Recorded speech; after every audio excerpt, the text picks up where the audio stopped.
Ratatatatatatatata. Yeah man, special combination.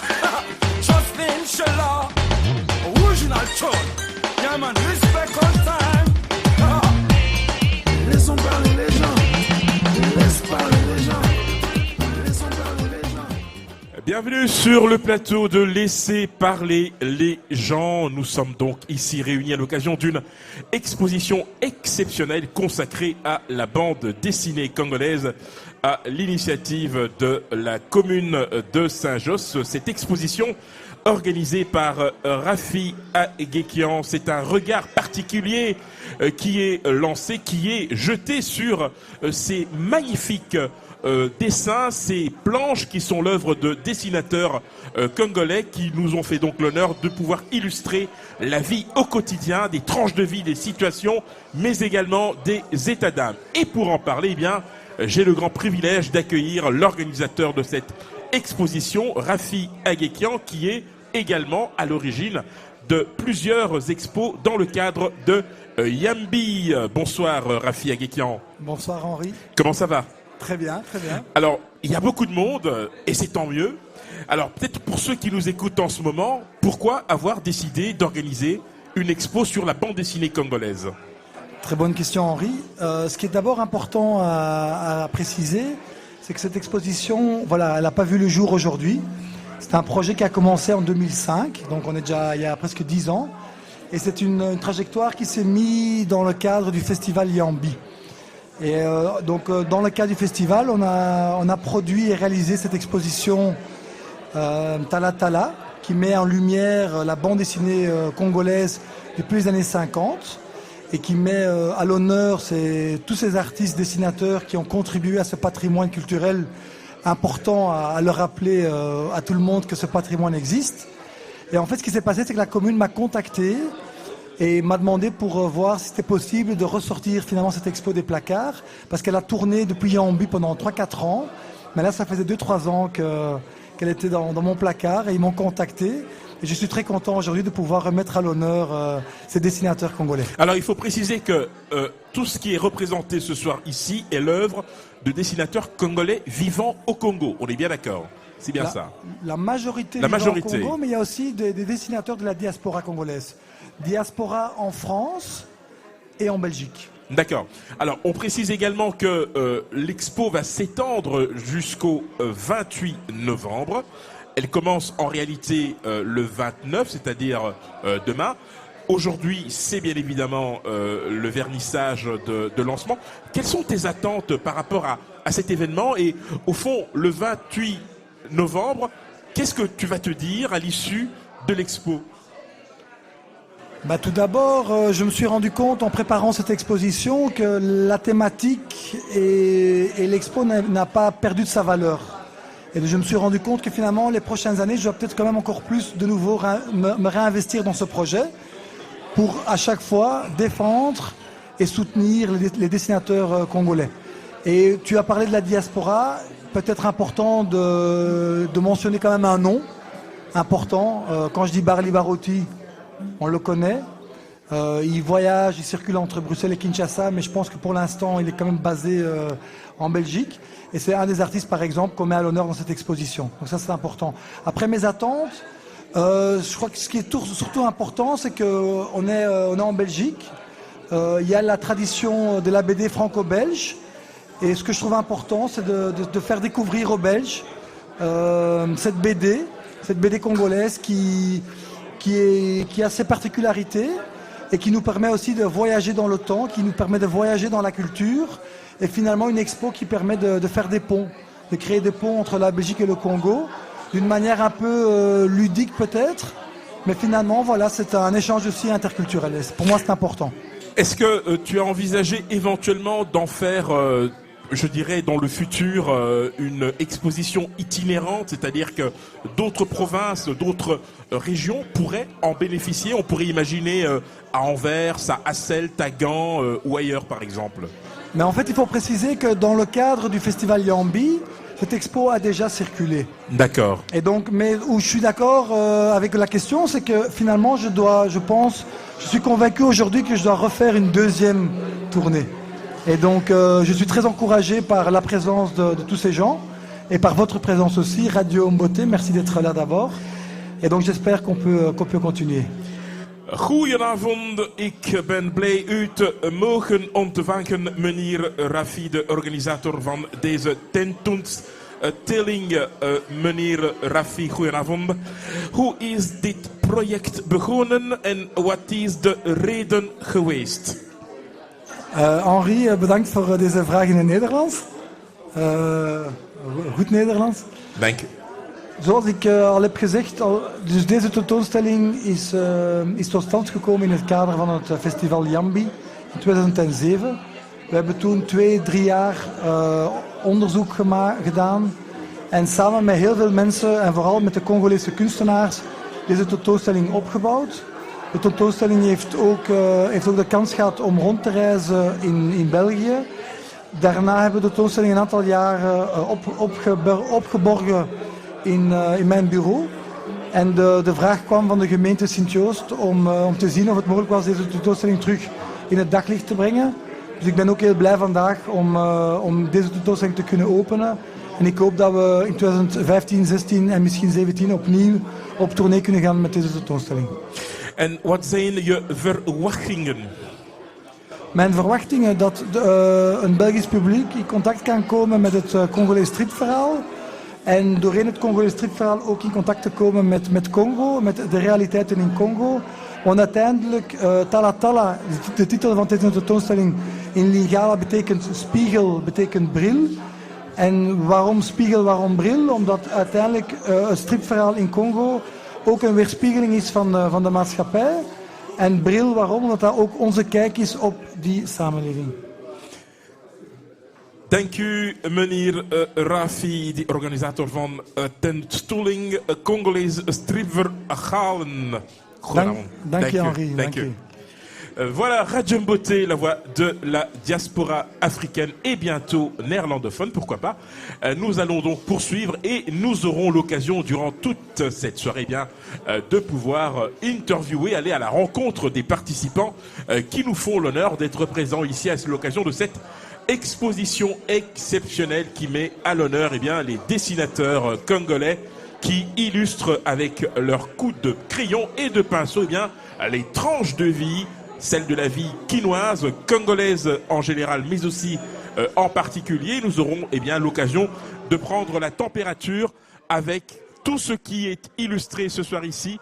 Nous sommes évidemment ensemble jusqu'à une certaine heure et nous aurons évidemment l'occasion de vous en donner la substance. Radio Mbote, la voix de la diaspora africaine, vous entraîne ici ce soir afin que vous puissiez vous laisser emporter par la musique et la gastronomie congolaise, et ce durant cette réception. Et donc vous avez l'opportunité d'aller à la rencontre des auteurs, ces jeunes créateurs congolais, ces illustrateurs qui arrivent à peindre, à illustrer par leurs crayons, par leurs plumes, ces tranches de vie exceptionnelles. Et ça tombe très bien car, comme vous le savez, cette exposition qui aujourd'hui démarre donc ce 28 octobre va se poursuivre ici même donc jusqu'au 28 novembre, et c'est pour nous un grand privilège d'accueillir Madame l'échevine des affaires néerlandophones ici à la commune de Saint-Josse-Tenaude, Madame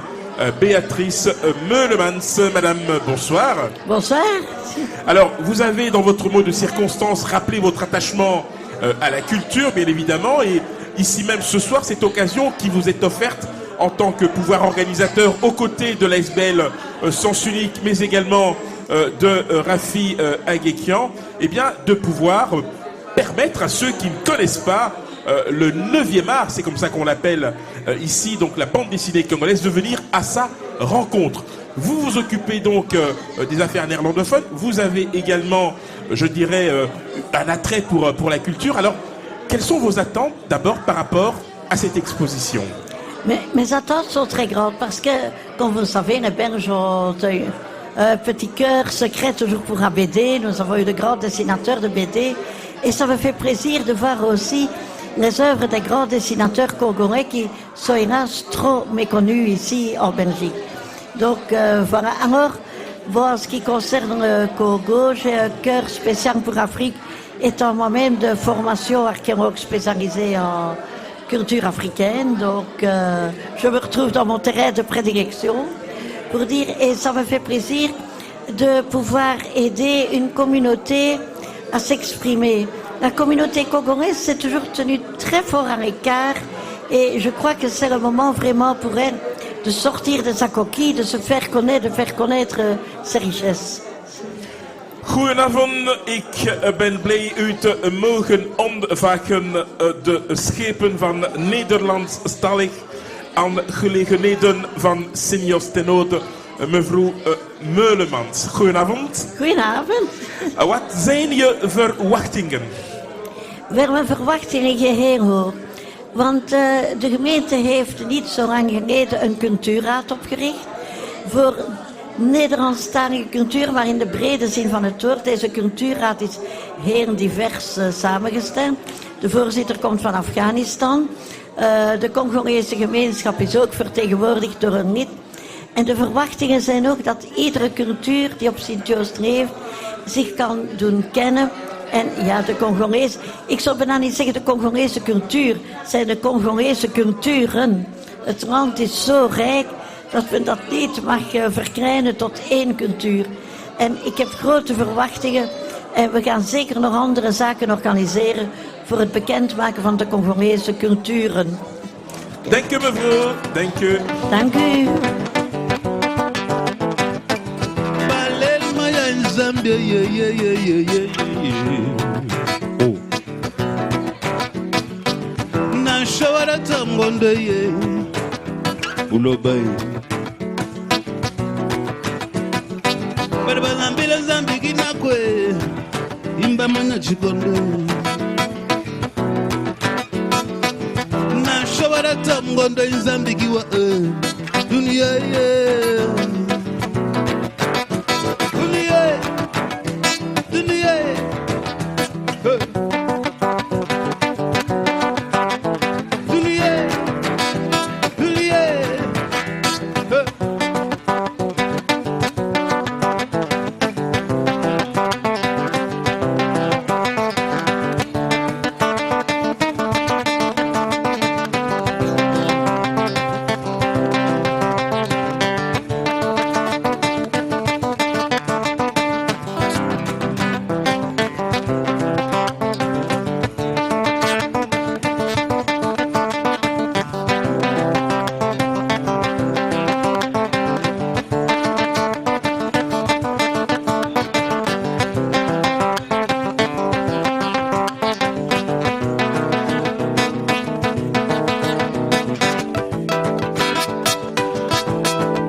Radio Mboté, la voix de la diaspora africaine à l'occasion de cette exposition Tala Tala qui met à l'honneur la bande dessinée congolaise. Ça tombe très bien car nous avons le grand privilège d'accueillir celui qui a illustré l'affiche de l'événement. Il s'agit de Jean-Claude Kimona, qui se définit lui-même comme artiste, peintre, mais également illustrateur. Jean-Claude Kimona, bonsoir. Oui, bonsoir. Alors l'affiche, elle est extraordinaire. Hein. Comment vous avez, je veux dire, qu'est-ce qui vous a inspiré? Parce qu'on voit Apollosa, qui est un personnage mythique de la bande dessinée congolaise, et une dame que je ne connais pas finalement. Alors racontez-nous, qu'est-ce qui vous a inspiré par rapport à l'affiche, et qu'est-ce qui s'est passé dans votre tête quand vous l'avez conçue? Bon, je dirais, pour réaliser une affiche, on passe souvent par plusieurs étapes. Des étapes que je pourrais qualifier d'essais et erreurs. Mais il est évident que l'idée de départ, c'était de prendre un personnage congolais. On peut les voir comme on peut les voir sur l'affiche. Et ces personnages portent des lunettes. Pourquoi les lunettes? Eh bien, les lunettes en lingala, on dit talatala, c'est-à-dire le grand titre de l'exposition. Et pour faire les liens avec le talatala, donc le lunette, ces personnages congolais portent effectivement une paire de lunettes. Et sur chaque œil, on peut voir notamment la tête du célèbre personnage dessiné par un des pionniers de la bande dessinée, c'est-à-dire les personnages d'Apollosa. Ça, c'était pour faire un clin d'œil et rendre d'une manière ou d'une autre hommage à ces pionniers de la bande dessinée qui ont en tout cas fait les bonheurs et la joie de lecteurs dont moi-même j'étais à l'époque. J'étais adolescent et donc j'étais passionné par les dessins réalisés par ces pionniers et notamment le fameux personnage Apollosa. Alors, de l'autre côté, on a repris, où j'ai dessiné plutôt la tête d'une jeune dame. Et cette tête a été dessinée par un jeune bédéiste congolais. Bon, présentement, le nom m'échappe. Mais donc, je voulais faire les liens entre la génération antérieure, c'est-à-dire les précurseurs de la bande dessinée congolais, et puis la génération actuelle. Voilà pourquoi j'ai mis d'un côté Apollosa sur la paire de lunettes et de l'autre côté le personnage féminin d'un jeune dessinateur. Alors précisément, je l'ai dit tout à l'heure, vous êtes artiste, illustrateur, peintre. Quel est votre regard sur la bande dessinée congolaise d'aujourd'hui? Est-ce que de votre point de vue, elle a évolué? Est-ce qu'elle est appelée à évoluer encore? Est-ce qu'il y a des choses à faire pour la promouvoir davantage? Bon, il est évident que je pourrais donner un avis en tant que professionnel aussi de la bande dessinée. En tout cas, comme on pourrait les voir à travers l'exposition ici présente, il y a eu une nette évolution, que ce soit au niveau du dessin, c'est-à-dire au niveau du graphisme. Si on compare les dessins qui ont été faits par les précurseurs qui travaillaient essentiellement dans la revue Likembe ou bien Jeune pour Jeune, avec les dessins réalisés par la génération actuelle, on voit qu'il y a vraiment une réelle progression. C'est-à-dire la maîtrise du dessin est incontestable. Et une des explications serait que la majorité de dessinateurs congolais actuels ont fait des études au niveau de l'Académie des Beaux-Arts de Kinshasa. Et donc vous êtes issu vous-même, hein, vous avez... Donc je suis ici moi-même. D'accord. Et il y a aussi un aspect que j'aimerais souligner. Un grand nombre de professeurs qui enseignent dans cette académie ont effectué aussi des études ici en Europe, et notamment à l'Académie royale de Beaux-Arts ici en Belgique, à Bruxelles, rue du Midi, ou bien certains à l'intérieur, donc dans les régions de la Belgique. Au-delà, il y a aussi certains qui ont été formés dans des pays comme la Russie ou bien la France. Ce qui fait que l'apport de ces professeurs a été efficace et aujourd'hui, on peut voir les résultats à travers cette exposition Talatala. Mais je dois souligner aussi en fait, c'est-à-dire... pour moi, il y a un grand dessinateur, en tout cas congolais, qui réside en France, qui s'appelle Pat Massioni. Lui, il a réussi la prouesse peut-être que lui envierait même de dessinateurs belges de la bande dessinée. C'est-à-dire, il a réussi la prouesse de se faire engager aux États-Unis pour dessiner les comics américains, ce qui est réellement un exploit. Donc ça montre combien la bande dessinée congolaise a progressé. Parce que s'il faut compter, même ici au niveau de la Belgique, des dessinateurs belges qui seraient sollicités pour travailler dans les comics américains, je dirais on pourrait les compter à bout des doigts.